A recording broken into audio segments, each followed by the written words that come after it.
Hi viewers, இன்றைக்கி நம்ம பார்க்க போகிற டாபிக் கன்ஃபியூசிங் வேர்ட்ஸ் தான். 1 கப்புள், 2 பேர். இந்த ரெண்டுத்துக்குள்ள டிஃப்ரென்ஸ் என்ன அப்படின்னு நம்ம இன்றைக்கி லேர்ன் பண்ண போகிறோம். ஸோ ரெண்டுக்குமே தமிழ் அர்த்தம் ஜோடி அப்படிங்கிற விஷயந்தான். ஸோ என்ன டிஃப்ரென்ஸ் இருக்குது அப்படிங்கிற விஷயம் பார்த்தா, கப்புள் அப்படிங்கிற இந்த ஆங்கில வார்த்தைக்கு ஜோடி தான் அர்த்தம் தமிழில். ஆனால் எப்போ குறிப்பிடணும் பார்த்தீங்களா, இந்த கப்புள் அப்படிங்கிற விஷயம் ஹியூமன் பீயிங்கை குறிக்கும் போது, அதாவது மனிதர்களை குறிக்கும் போது கப்புள் அப்படிங்கிற இந்த ஆங்கில வார்த்தையை நம்ம பயன்படுத்தணும். அடுத்ததாக பேர் அப்படிங்கிற ஆங்கில வார்த்தையை எங்கே பயன்படுத்தணும் அப்படின்னு பார்த்தீங்கன்னா, இதோட தமிழ் அர்த்தம் ஜோடி தான். கப்புளுக்கும் ஜோடி தான், பேருக்கும் ஜோடி தான், ஓகேங்களா. ஆனால் சின்ன டிஃப்ரென்ஸ், கப்புளுக்கு ஹியூமன் பீயிங் அப்படிங்கிற விஷயத்தை குறிக்கும் போது கப்புள் யூஸ் பண்ணிக்கலாம். பேர் பொறுத்த வரைக்கும் இதுவும் ஜோடி தான், ஆனால் திங்ஸை குறிக்கும் போது பேர் அப்படிங்கிற வார்த்தையை நம்ம பயன்படுத்தலாம் ஆங்கிலத்தில். திங்ஸு, அதாவது பொருட்களை குறிக்கும் போது பேர் அப்படிங்கிற வார்த்தையை நம்ம குறிப்பிடலாம்.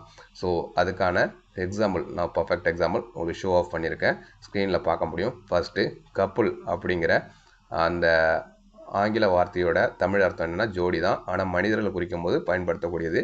ஸோ அதுக்கான எக்ஸாம்பிள் தான் இங்கே கொடுத்துருக்கேன் பாருங்கள். Couple, 2 couples remained on dance floor அப்படின்னு சொல்கிறேன். மறுபடியும் படிக்கிறேன். 2 couples remained on dance floor. அதாவது 2 couples அப்படின்னு சொல்லும்போது மனிதர்கள் குறிக்குது இந்த இடத்துல, ஓகேங்களா. 2 ஜோடிகள் மட்டும் நடன அரங்கில் ஆடிக்கொண்டிருந்தனர். ஸோ 2 ஜோடி பீப்புள்ஸ் மட்டும் என்ன பண்ணியிருந்தாங்க, டான்ஸ் ஆடிட்டு இருந்திருக்காங்க. ஸோ அங்கே என்ன பண்ணுற, ஹியூமன் பீயிங்கை குறிக்குது. 2 ஜோடி பீப்புள் மட்டும் ஆடிட்டு இருக்காங்க அப்படின்னு சொல்லும்போது ஹியூமன் பீயிங் குறிக்குது. அதனாட்டி தான் அங்கே கப்புள்ஸ் அப்படிங்கிற விஷயத்த நான் யூஸ் பண்ணுறேன், ஓகேங்களா. கப்புள்ஸ் அப்படின்னு சொன்னாலே நம்ம என்ன சொல்லலாம், எங்கே பயன்படுத்தலாம்னா ஹியூமன் பீயிங் இருக்கிற இடத்துல கப்புள் அப்படிங்கிற விஷயத்த நம்ம பயன்படுத்தலாம்.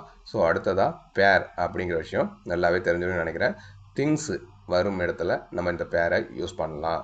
உதாரணத்துக்கு I have a new pair of shoes. இங்கே பாருங்கள், ஷூஸ் அப்படின்னு நான் சொல்கிறேன், ஓகேங்களா. திங்ஸ் வந்திருக்கு, அதனாட்டி I have a new pair of shoes அப்படின்னு யூஸ் பண்ணுறேன். நான் ஒரு ஜோடி புதிய செருப்புகள் வாங்கியிருந்தேன். So I have a new pair of shoes, நான் செருப்புகளை வாங்கியிருக்கேன், புதிய ஜோடியை வாங்கியிருக்கேன். ஸோ அதனாட்டி நான் என்ன பண்ணிருக்கேன், பேர் அப்படிங்கிற விஷயம் யூஸ் பண்ணியிருக்கேன், திங்ஸ் யூஸ் பண்ணதுனால. ஸோ இந்த வீடியோ உங்களுக்கு பிடிச்சிருக்கோன்னு நம்புகிறேன். மறக்காமல் சப்ஸ்கிரைப் பண்ணுங்கள் நம்ம சேனலை. தேங்க்யூ ஃபார் வாட்சிங் மை வீடியோஸ். தேங்க்யூ.